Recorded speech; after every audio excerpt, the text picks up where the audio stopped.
उच्चपदस्थ सूत्रांनी सांगितलंय की जम्मू काश्मीरमध्ये आंतरराष्ट्रीय सीमेवर पाकिस्ताननं शस्त्रसंधीचं उल्लंघन केलेलं आहे आणि या शस्त्रसंधीच्या उल्लंघनाला प्रत्युत्तर देण्यासाठी BSFला पूर्ण परवानगी दिली जाते।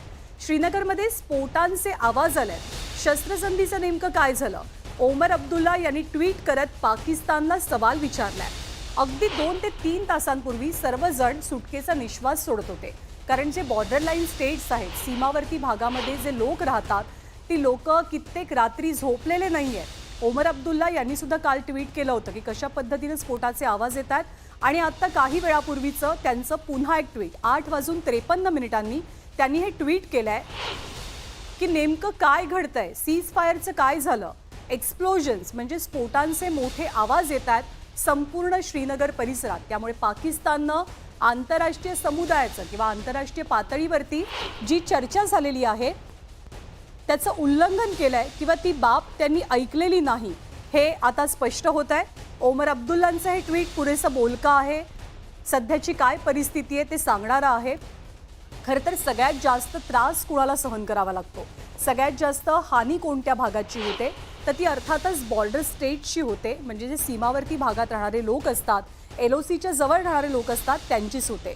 त्याच परिसरामध्ये सध्या कशा पद्धतीनं ब्लॅकआउट झालेला आहे। लोक खरं तर आज निश्चिंत होते, लोकांनी सुटकेचा निश्वास सोडलेला होता। गेल्या 4 ते 5 रात्री लोक प्रचंड भयभीत होते। अनेक ठिकाणचे लोक झोपले नव्हते, कारण केव्हा स्फोट होईल, केव्हा ड्रोन हल्ला होईल याची कोणती शाश्वती नव्हती।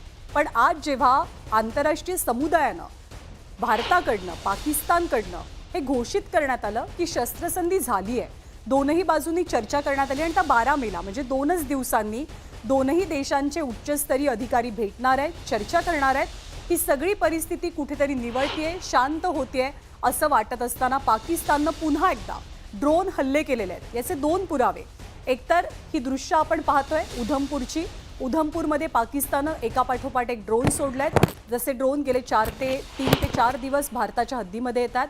आणि दुसरं म्हणजे ओमर अब्दुल्ला यांचं ट्विट। ओमर अब्दुल्ला आपल्या ट्विटमध्ये हे स्पष्टपणे अधोरेखित करतात की संपूर्ण श्रीनगरमध्ये ड्रोनचे आवाज येतात। पंजाबच्या पठाणकोटमध्ये सुद्धा शस्त्रसंधीचं उल्लंघन करण्यात आलेलं आहे, त्यामुळे जम्मू काश्मीरचा भाग आणि पठाणकोट तीनही बाजूंना आता शस्त्रसंधीचं उल्लंघन होत आहे।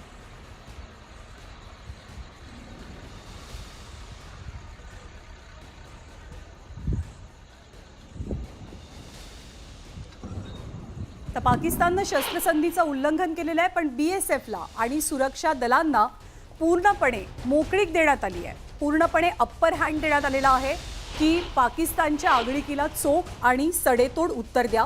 पाकिस्ताननं शस्त्रसंधीचं उल्लंघन करत पठाणकोटमध्ये, उधमपूरमध्ये ड्रोन हल्ले केलेले आहेत। राजौरी सेक्टर परिसरामध्ये, जम्मू काश्मीरमध्ये सगळीकडे सध्या गोळीबाराचे आवाज ऐकू येतात। जम्मूमध्ये ब्लॅकआउटचा निर्णय झालाय।